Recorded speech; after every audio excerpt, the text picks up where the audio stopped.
Painting Nurse Stories, the saddest place in the world.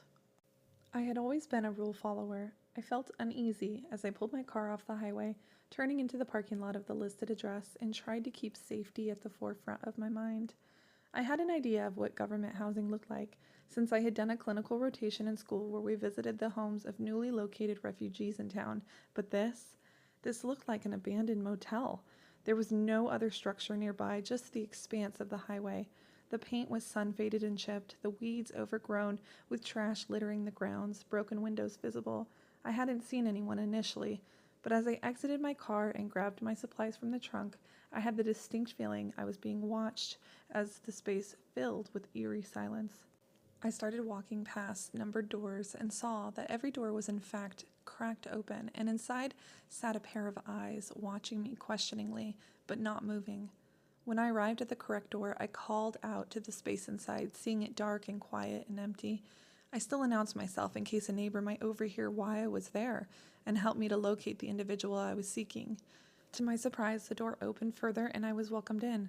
I looked around as my eyes adjusted to the darkness, the only light pouring in from the door ajar behind me, and saw a large bed occupying the single-room space with a small figure sitting atop of it.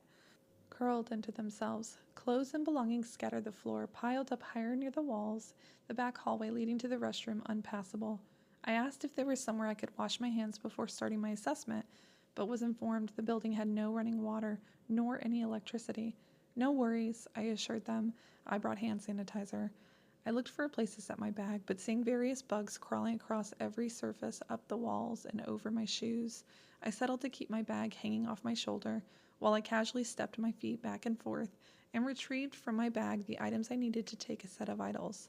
The patient had been nauseous and unable to keep anything down, too unwell to take their medications, which was a bigger problem. I was happy to get an order from our doctor for an antiemetic, have it sent to the pharmacy, and provide teaching on the importance of staying hydrated, plus some alternative therapies to help curb nausea.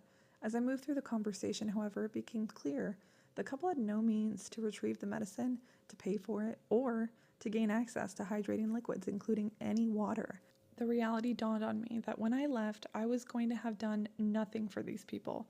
Everything would go back to the way it was before I arrived, simply because they had no ability to change it.